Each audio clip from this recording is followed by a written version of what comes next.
Oi, tudo bem com você? Tomara que sim, tá? Esse é o Desenvolver-se, um canal voltado para o desenvolvimento pessoal e profissional. Meu nome é Diego e hoje eu vim falar de um tema bastante complicado.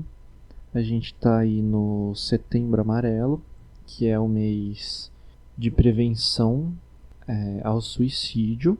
Né? O mês de setembro é um mês que se tem um foco um pouco maior, mas prevenção ao suicídio é uma coisa que ela acontece constantemente. Né? É o ano todo, é o tempo todo, é sempre, mas em setembro, escolheram setembro para que fosse uma época para se dar um foco maior, para se falar um pouco mais sobre o tema. Ao invés de ficar falando números, porque todo mundo cita os números, né? Não que isso esteja errado, mas é que eu realmente não quero ficar falando de números, estatísticas de suicídio e tudo mais. Vamos falar um pouquinho como que acontece, como que se chega a uma situação como essa do suicídio. O suicida, ele não acorda um belo dia, sai da cama, escova os dentes, senta para tomar café e pensa, puxa, eu queria me matar. Não é assim que funciona. O suicídio é uma coisa construída. É que nem muitas outras doenças não estou dizendo que o suicídio seja uma doença nesse sentido da palavra. Tá, mas fazendo uma analogia, uma comparação, pense em osteoporose. O que é osteoporose? Né? Falta de cálcio, aí o osso da gente fica poroso e começa a ficar quebradiço. Isso não acontece da noite para o dia, tem um processo para se chegar nisso. Né? Deficiência de cálcio, de vitaminas que ajudam o organismo a fazer a absorção do cálcio, enfim, até que se chega na situação limite, que é a osteoporose. O suicídio é a mesma coisa. Tem toda uma construção, né, da ideação suicida que leva um tempo, não simplesmente pipoca. É claro que uma pessoa pode ter um lapso, um surto e atentar contra a própria vida, mas em geral não é assim que acontece. Eu não sou psicólogo e é por isso que eu não darei opiniões. Quando forem dadas opiniões, eu digo que é uma opinião pessoal. Eu vou estar sempre falando de consenso científico e do que existe de bibliografia a respeito do tema. Então, o suicídio ele é muito ligado a quadros depressivos. E a depressão, assim como o suicídio e outros problemas relacionados à saúde mental que a gente pode ter, ela não surge de um dia para o outro, ela não acontece da noite para o dia, é um processo construído. Quando você não cuida da sua saúde física, o seu corpo começa a adoecer. Quando você não cuida da sua saúde mental, tua mente começa a adoecer. Teu psicológico começa a fraquejar, a tropeçar. E isso é a depressão. Falar de depressão ainda é uma coisa complexa, porque caiu no senso comum certas definições, certas explicações do que seria a depressão e de quais seriam as suas causas, que são bastante estranhas, bastante esquisitas. Então, vamos definir primeiro o que é a depressão. Depressão ela não é simplesmente uma tristezinha, não é um desânimo. O desânimo passa. O desânimo, você lê um livro, você joga um jogo, você uma boa noite de sono, né? Uma tristeza normal, um desânimo, isso basta para a gente sair desse quadro. Já a depressão é uma coisa persistente, é uma tristeza e é um desânimo que persistem. E a depressão ela não é uma questão tão somente psicológica, é também uma questão psiquiátrica, gera um desequilíbrio na química do cérebro e é por isso que se adota, muitas vezes, o uso de antidepressivos, que não são necessariamente remédio para louco, como alguns falam, né? Não que pessoas que tenham isso que a gente costuma chamar de loucura não tomem medicações como antidepressivos, né? Mas o antidepressivo ele não é necessariamente especificamente para isso que a gente chama de loucura, que é essa coisa de histeria, de delírio. A depressão ela é um quadro bem difícil da gente compreender, especialmente quando a gente nunca passou por isso ou nunca teve um familiar próximo. É um tipo de tristeza em que a pessoa ela começa a perder interesse pelas coisas que normalmente davam prazer para ela, geravam satisfação. Então o deprimido, ele tende a um certo isolamento. É por isso que essa quarentena ela acabou servindo de gatilho, embora necessária, né, mas essa quarentena acabou servindo de gatilho para várias questões relacionadas à saúde mental, né? O deprimido ele não tem muita interação social e ele permanece meio isolado, fica meio de canto. Coisas que ele gosta de fazer já não tem mais o mesmo brilho. Então, uma pessoa que gosta muito de esportes, se ela está deprimida, você percebe que ela começa a não sair mais para jogar o futebol dela, para fazer a corrida que ela sempre fez, para ir para academia, né? É uma coisa extremamente complexa. E ao contrário do que desse senso comum estranho, não é frescura, não é falta de trabalho, embora a gente saiba que ter uma ocupação ajuda no processo terapêutico, né? Tanto que existe aí terapia ocupacional, né? Recomenda-se que o deprimido ele pratique esporte, que ele tente, né, praticar esporte, que vá aos poucos inserindo alguma atividade artística, enfim. Essas coisas ajudam no tratamento. E não é fase. Eu digo que não é fase porque é bem comum que a depressão, que pequenos sintomas de depressão se manifestem durante a adolescência. Só que como é adolescente, está em fase de crescimento, em fase de desenvolvimento, muitas vezes os pais tendem a achar que é uma questão hormonal, que é aquela coisa da, do crescimento da pessoa, e que de repente seria só uma fase, se fosse devidamente tratado e acompanhado. Muitas vezes, como não é, acaba se tornando uma coisa cíclica, acaba se tornando uma coisa estabelecida. E aí você precisa tratar, você precisa cuidar. E a depressão também não é uma coisa que acontece da noite pro dia. A depressão ela também é construída. Ela também tem coisas que vão construindo um quadro depressivo. Uma das principais que fala-se muito atualmente é a ansiedade. Quadros depressivos não é raro que estejam ligados a quadros de ansiedade. Não necessariamente um deprimido é ansioso, mas muitas vezes o ansioso, uma ansiedade não normal, não natural, pode se tornar uma pessoa deprimida. Especialmente atualmente, que as pessoas estão tentando acompanhar um ritmo que não é um ritmo humano, que é o ritmo da máquina. Então, a máquina produz muito. Você pega o celular, você tem redes sociais o tempo inteiro pipocando, seu celular vibrando, notícias que chegam a todo momento. Você precisa estar preparado para lidar com tanta velocidade, mas sem tentar acompanhar uma velocidade que não é humana. A máquina é desse jeito, o ser humano não. Isso está muito além do limite do ser humano. E aí a gente começa a fraquejar, a mente da gente começa a pipocar. Inclusive, que é uma das coisas que pode levar à depressão e que também é gerada por essa coisa tecnológica, é o estresse. Estresse nas mais diversas formas. Estresse relacionado ao trabalho, estresse que tem ligação com os relacionamentos que a pessoa tem. Muitas vezes tem relacionamentos disfuncionais, relações abusivas, relacionamentos destrutivos.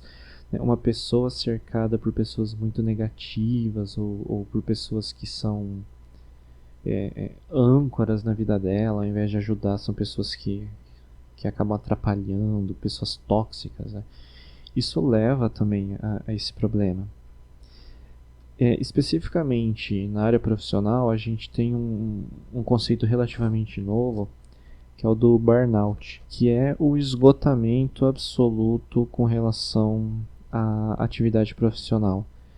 Então a pessoa ela fica, não fisicamente, o físico ele costuma ser mais simples, né? Também tem o seu tempo, o nosso corpo também tem um tempo de recuperação, mas é relativamente mais simples você tratar o físico do que você tratar o mental.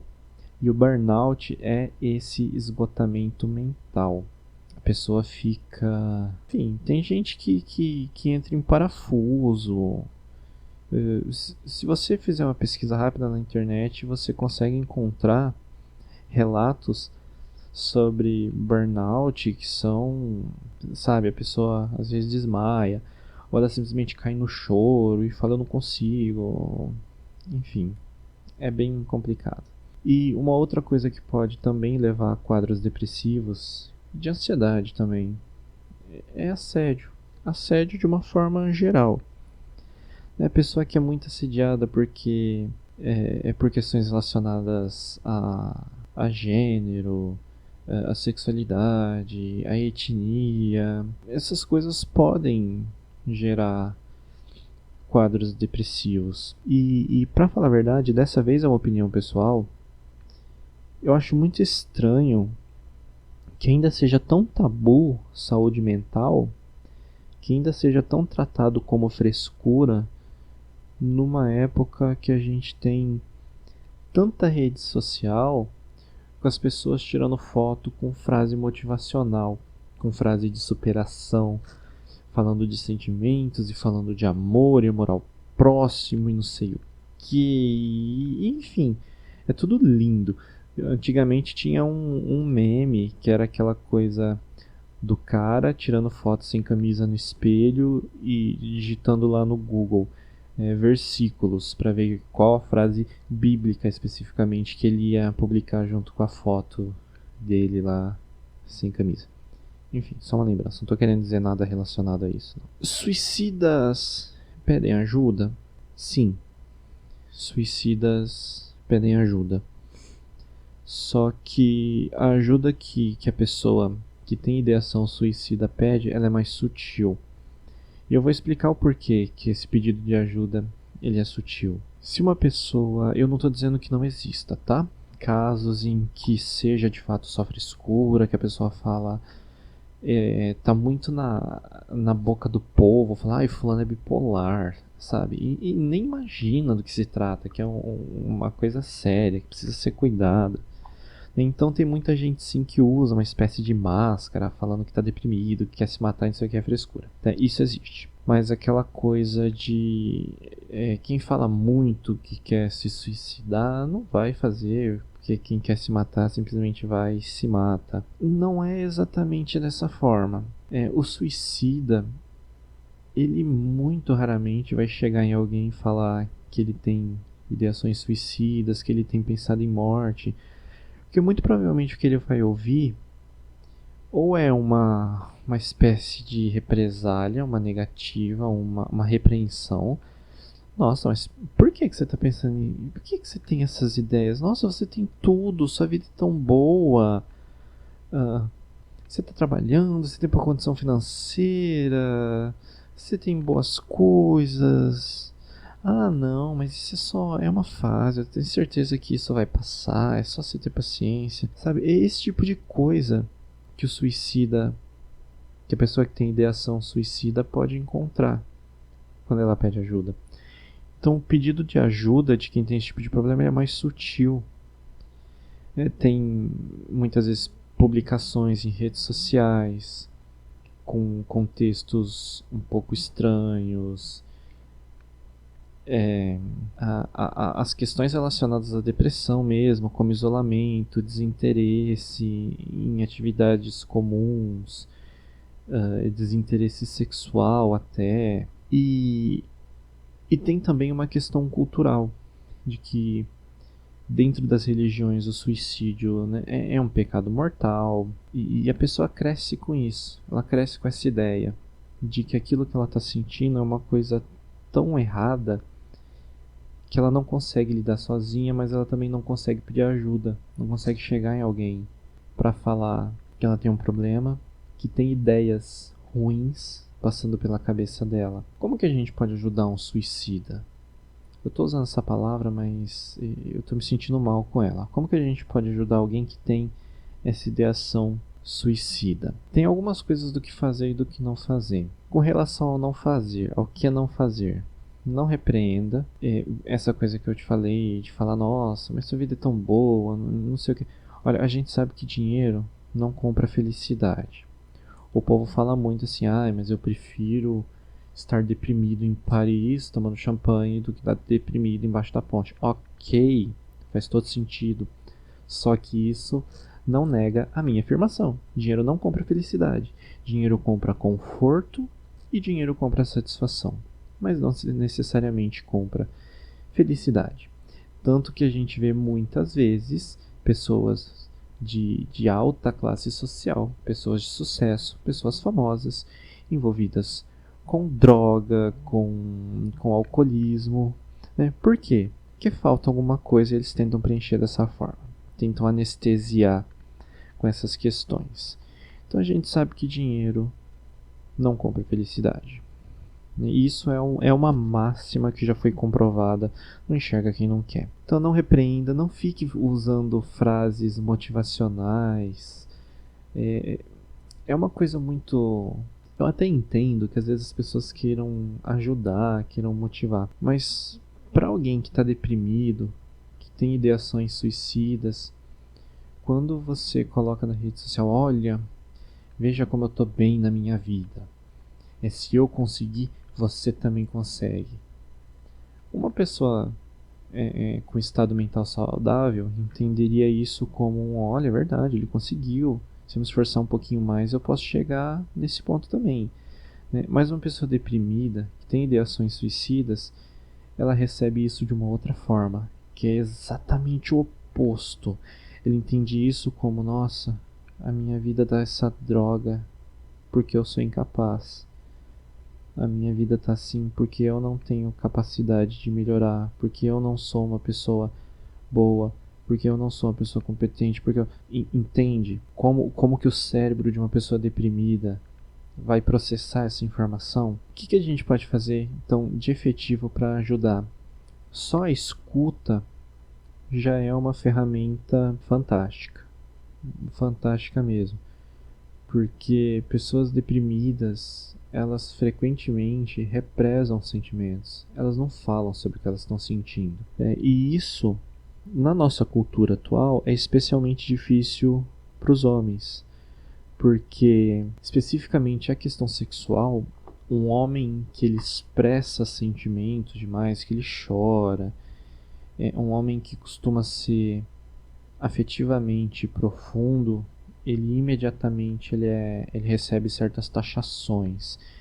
Então, é viado, esse aí deve ser frouxo, ou então o homem chora, o rapaz chora e chegou outro e fala, seja macho, para de frescura. Então, isso, enfim, expor esses sentimentos para os homens, para os rapazes, é especialmente complicado, é especialmente difícil. Não se espera, né? O homem ele deve ser um muro, uma rocha intransponível.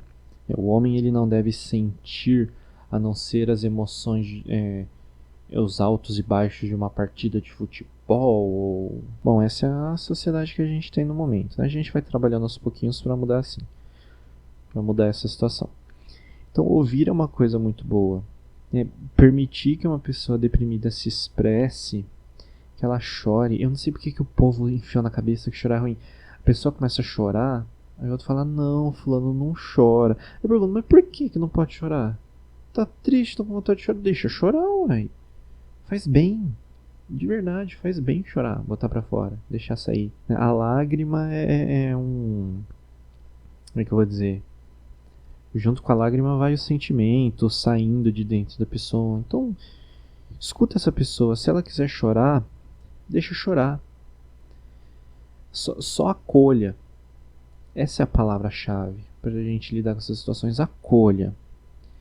Diga para essa pessoa que você se importa, que você tem um sentimento afetivo verdadeiro por ela. É porque muitas vezes a pessoa deprimida ou que tem ideação suicida, ela tem o pensamento de que ninguém vai sentir falta dela, que ela não é importante, que não faz falta no mundo.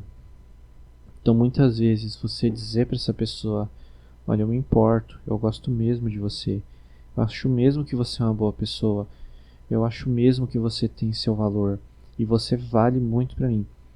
Isso já vai dando alguns cliques na cabeça dessa pessoa, já vai deixando ela mais aberta a receber a sua ajuda, a ouvir um conselho, a estar próximo de alguém. Isso é extremamente importante. Essa palavra que eu estava, enfim, que resume basicamente tudo: acolhimento. E, se possível, tente levar essa pessoa para um atendimento profissional. Converse com ela, fala: fulano, você precisa consultar um psicólogo, um psiquiatra.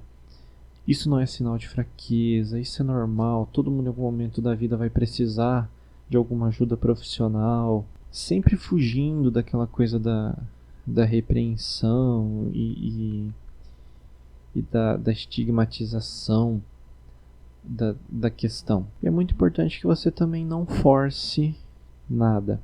As pessoas não gostam dessa coisa de ter que.